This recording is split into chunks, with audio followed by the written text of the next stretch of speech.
The topic of this video is how to make a macro in Raptor. You start by going to the Tools menu at the top, selecting that, and then clicking Macros. The macro window will open for you. Here on the left-hand side you see macros that I have previously created, and you also see a macros menu.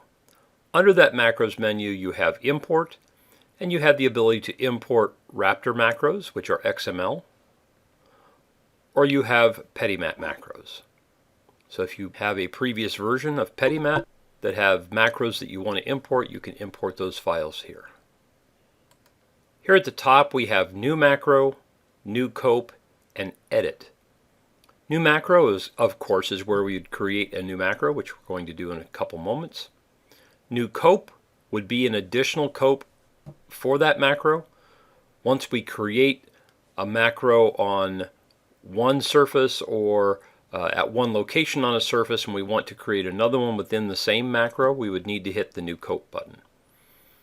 And then if we want to edit one that's existing, we simply select it and select Edit, and then we will be able to edit that macro. Here at the bottom we have Surface, which is defining what surface we're putting the cope on, the reference location, and then absolute and incremental, whether we're going to do our measurements in absolute values or whether we're going to do them in incremental values. I'll explain more about that in just a moment. So we select New Macro. You'll notice that the surface is now highlighted, and we can select the surface that we want to put our first cope on. In this case, I'm going to select Web. And the reference location I'm going to use is going to be X prime Y, which is top left. I prefer to do my copes in incremental. Absolute values are locations away from the reference point, so what the value is or the distance is away from the reference point. Incremental is the distance from the previous point. Wherever you happen to be on the part, how far did you move to go from this location to that location. Down here we have the area where we will start entering our values to make our moves. We have an X value, that's how far the X movement is, or the X location. We have a gauge value, that's the Y component, if you will, or the vertical component. We have a radius X and radius gauge. You can either use radius X and radius gauge, or you can use a radius value. If you choose to use radius X and radius gauge, you do not need to use the radius. And conversely, if you use radius, you do not need to use radius X and radius gauge. You also have direction. If you are creating an arc, like a semicircle, you would need to tell it whether you're going clockwise or counterclockwise around that radius. The slope is the angle or the degree of a bevel for a beveled flange or any beveled cut like that. So you're going to put your degree in here, and it does need to be preceded by the K, which means constant. So it's a constant value. So it's not seen as a dimension, but it will be seen as a degree at that point. And then under type we have either external or internal. Those are the two different types of bevels that you might put on the flange, either an external bevel or an internal bevel. External bevel would have the bevel exposed to the external portion of the beam. Internal would be exposed to the internal portion of the beam. Angle and angle type will rarely be used in any of the macros that you make. What this is for is if, let's say, you are doing a bevel across a flange and you need to change the torch angle, let's say back to 0, you would put in here the number of degrees that you want to change that angle by, and then the angle type is either forward or reverse, and that's the direction that you are moving the torch, whether you're moving it in a forward direction or a reverse direction. Like I said, you will rarely use these in any of the macros that you make. The cope that we're going to attempt today is going to be just a standard block cope. A cut on the web here that you see, just a standard cut on the web, and then a cut across the flange that coincides with that. In this particular cope, it happened to be 3/4 deep and 1 7/8 inches long. Now we're going to change those when we apply this later on, but that's an instance of what it would be. For the values that we're going to use today, instead of using solid values like 3/4 and 1 7/8 inches, we're going to use depth and length so that these values can be changed at a later date to make the cope variable depending upon what the needs are. We're going to start by setting our start point. The point that I want to start this cope is actually right here. So it's at the beginning edge of the beam, and it's a depth distance down from the top. So my X value will be 0 because I'm on the front edge, and my gauge value will be depth. That's all I need to do to set that initial position, and then I click down to the next line to create my first actual cut. I'm going to move a distance of length in X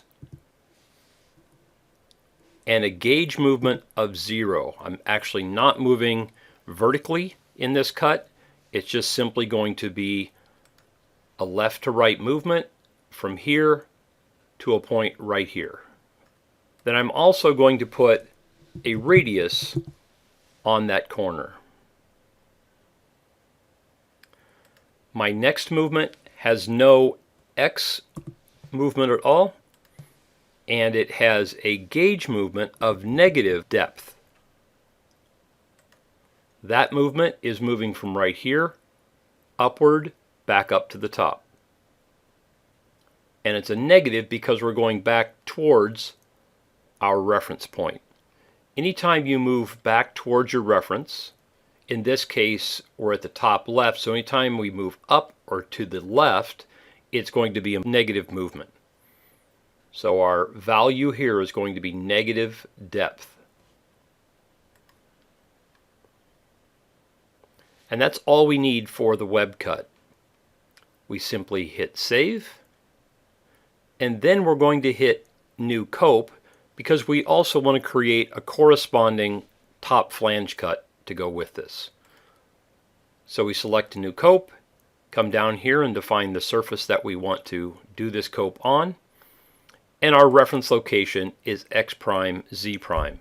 This is top left once again as we look at the top flange, and it's going to start on the edge.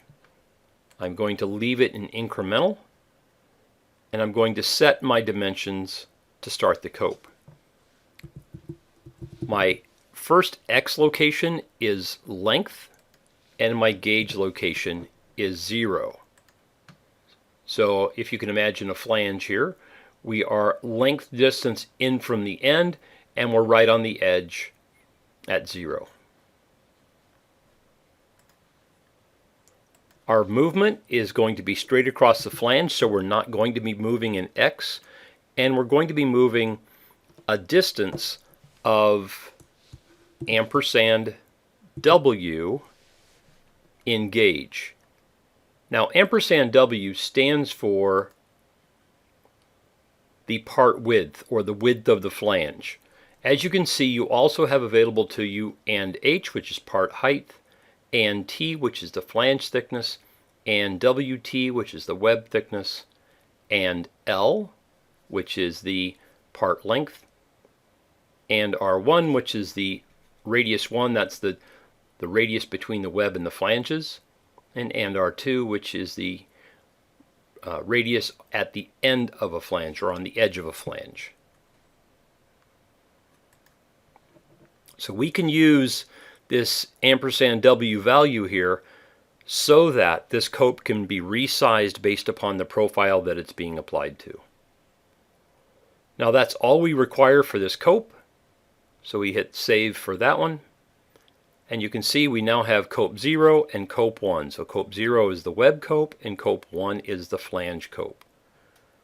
At this point I'm going to select the word untitled, which is currently the title of our part, and I'm going to right click and rename it. And I'm going to rename this block cope. Okay, so it is renamed as block cope. At this point, I can close this window, open a part to view it, go to the Tools menu here in the Part Viewer. Now, it may be here in the top left like mine is, or it might be anywhere along this toolbar. So just look for this Tools menu, not the one at the top, but the one down below here. Select the drop down and select Add Macros.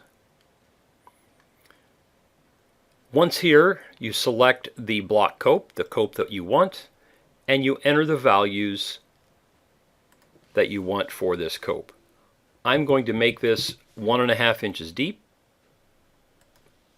3 inches long, with a 3/4 radius on the corner. I simply hit Apply to Shape,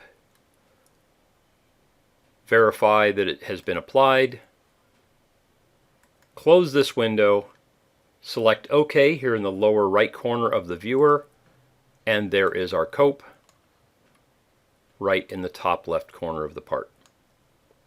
So we have the web cut and we have the flange cut that corresponds with it. Now there's one more thing that we can do.